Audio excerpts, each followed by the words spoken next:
അസ്സലാമു അലൈക്കും വറഹ്മത്തുള്ളാഹ്. ഒരു ഉസ്താദിനെ തല്ലുന്ന വീഡിയോ തന്റെ വിദ്യാർത്ഥിയെ ശിക്ഷിച്ചു എന്നതിന്റെ പേരിൽ ആ വിദ്യാർത്ഥിയുടെ രക്ഷിതാക്കൾ കൂട്ടമായെത്തി ഒരു ഉസ്താദിനെ ആക്രമിക്കുന്ന വീഡിയോ നമ്മളൊക്കെ കണ്ടതാണ്, ചർച്ച ചെയ്തതുമാണ്.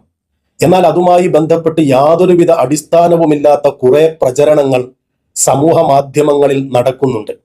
അതുകൊണ്ട് തന്നെ ഈ സംഭവത്തിന്റെ വസ്തുത എന്താണെന്ന് അറിയാൻ വേണ്ടി ഞാൻ പല വഴിക്കും അന്വേഷിച്ചു ഒടുക്കം ഉത്തരവാദിത്തപ്പെട്ട ആളുമായി സംസാരിച്ചതിന് ശേഷമാണ് ഈ വിഷയം നിങ്ങളോട് പറയുന്നത്.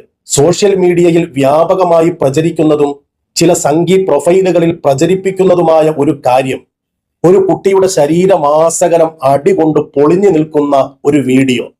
എന്നിട്ട് ചോദിക്കുന്നത്, ഇങ്ങനെ തല്ലിയാൽ എങ്ങനെയാണ് രക്ഷിതാക്കൾ പ്രതികരിക്കാതിരിക്കുന്നത് എന്നാണ്. എന്റെ കഴിഞ്ഞ വീഡിയോയുടെ കമന്റ് ബോക്സിലും അത്തരത്തിലുള്ള ചില ചോദ്യങ്ങൾ ഉണ്ടായിരുന്നു. എന്നാൽ വസ്തുത എന്താണ്? ഉസ്താദ് തല്ലി പുറം പൊളിച്ച കുട്ടിയാണ് എന്ന രീതിയിൽ പ്രചരിക്കുന്ന അല്ലെങ്കിൽ പ്രചരിപ്പിക്കുന്ന ആ വീഡിയോയിലുള്ള കുട്ടി, ആ കുട്ടിയല്ല സത്യത്തിൽ ഈ സംഭവവുമായി ബന്ധപ്പെട്ട കുട്ടി. ഈ കുട്ടിയെ അങ്ങനെ അത്രമാത്രം അടിച്ചിട്ടുമില്ല. അടിച്ചത് തന്നെ കാലിലാണ്. ആകെ രണ്ടേ രണ്ടടിയാണ് ആ ഉസ്താദ് കൊടുത്തിട്ടുള്ളത്. മറ്റുള്ള കുട്ടികളെയും തല്ലിയിട്ടുണ്ട്, അതേപോലെ ഈ കുട്ടിയെയും രണ്ടടി കാലിന് കൊടുത്തു. ചെറിയൊരു പാട് കാലിലുണ്ട് എന്നതിനപ്പുറം ആ പ്രചരിക്കുന്ന വീഡിയോയിൽ ഉള്ളതുപോലെ ക്രൂരമായിട്ടുള്ള അക്രമമൊന്നും ഇവിടെ നടന്നിട്ടില്ല. എന്നു മാത്രമല്ല, ചോദിക്കാൻ വന്നത് ആ കുട്ടിയുടെ സ്വന്തം വാപ്പയും ഉമ്മയുമല്ല, മറിച്ച് ആ കുട്ടിയുടെ വാപ്പയുടെ ജ്യേഷ്ഠൻ അഥവാ ആ കുട്ടിയുടെ മൂത്താപ്പയും മൂത്തമ്മയുമാണ് ചോദിക്കാൻ വേണ്ടി വന്നതും മൂത്താപ്പയാണ് തല്ലിയതും. ഈ സംഭവം നടക്കുന്നത് കേരളത്തിലുമല്ല.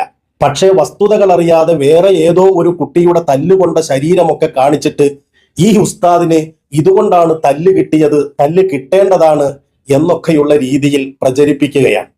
എന്നാലോ അവസാനം ഇപ്പൊ എന്തുണ്ടായി? ഈ ഉസ്താദിനെ തല്ലിയതിന്റെ പേരിൽ ആ മദ്രസ മാനേജ്മെന്റ് പോലീസിൽ കംപ്ലൈന്റ് ചെയ്തു. അതവരുടെ ഉത്തരവാദിത്തമാണ്. കാരണം അവരുടെ മദ്രസയിൽ അതിക്രമിച്ച് കയറി ഒരാൾ ഇത്തരത്തിൽ അക്രമം കാണിക്കുമ്പോൾ ഒരു ഉത്തരവാദിത്തപ്പെട്ട കമ്മിറ്റി എന്ന രീതിയിൽ അവർക്കത് ചെയ്യേണ്ടതുണ്ട്.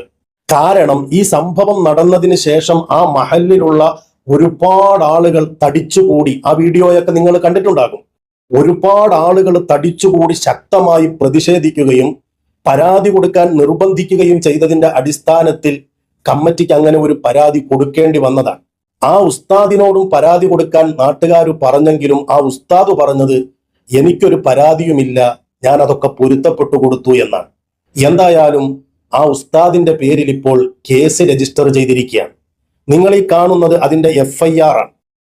FIR-ൽ എന്താ പറഞ്ഞിട്ടുള്ളത്? കുട്ടിക്ക് പിന്നെയും കാലിന് വേദനയുണ്ടായി, അങ്ങനെ മംഗലാപുരത്തെ ഒരു ആശുപത്രിയിൽ അഡ്മിറ്റ് ചെയ്തിരിക്കുകയാണെന്നാണ്. രണ്ട് തല്ല് തല്ലിയതിന്, അതും മുട്ടിന് താഴെ രണ്ടടി കൊടുത്തതിനാണത്ര ഇപ്പോഴും കുട്ടിക്ക് വേദന മാറാത്തത്.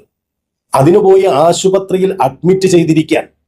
പോലീസിൽ പരാതി കൊടുത്താൽ നമുക്കറിയാമല്ലോ, ഞാൻ ഇന്നലെ പറഞ്ഞിരുന്നു, നമ്മുടെ നാട്ടിലുള്ള നിയമങ്ങൾ, ആ നിയമങ്ങളുടെയൊക്കെ അടിസ്ഥാനത്തിൽ പോലീസിന് കേസെടുക്കാതിരിക്കാൻ പറ്റില്ല. FIR ഇട്ട് കഴിഞ്ഞു. ഉസ്താദ് ഏത് സമയവും അറസ്റ്റ് ചെയ്യപ്പെട്ടേക്കാം. നമ്മളൊന്ന് ആലോചിച്ചു നോക്ക്, എന്തിന്റെ പേരിലാണ്? ഒരു വിദ്യാർത്ഥി പഠിക്കാത്തതിന്റെ പേരിൽ മറ്റു കുട്ടികളെയൊക്കെ ശിക്ഷിച്ചതുപോലെ ഈ കുട്ടിയെയും തല്ലി. ആ കുട്ടി വീട്ടിൽ പോയി പറഞ്ഞപ്പോഴേക്കും കേട്ട പാതി കേൾക്കാത്ത പാതി ഉസ്താദിനോട് ചോദിക്കാൻ വന്നതാണ്. അതും സ്വന്തം വാപ്പയും ഉമ്മയുമല്ല, മൂത്താപ്പയും മൂത്തമ്മയുമാണ്. അവര് വന്ന് ചോദിക്കുക, തല്ല. ഒരു ചെറിയ കാര്യം എവിടെ വരെ എത്തിയൊന്ന് ആലോചിച്ചു നോക്കിക്കേ. പറഞ്ഞു തീർക്കാൻ പറ്റുന്ന ക്രൂരമായി ആക്രമിക്കുകയോ കുട്ടിക്ക് മാരകമായി പരിക്കു പറ്റുകയോ ഒന്നും ഉണ്ടായിട്ടില്ല. ഒരു രണ്ടടി കിട്ടിയതിന്റെ പാടാ കാലിലുണ്ട്. ആ ചെറിയ ഒരു വിഷയത്തെ, പറഞ്ഞു തീർക്കാൻ പറ്റുന്ന ഒരു വിഷയത്തെ ഇപ്പൊ എവിടം വരെ എത്തി? അവർക്കെതിരെ മഹല്ല് കമ്മിറ്റി കേസ് കൊടുക്കുന്നു.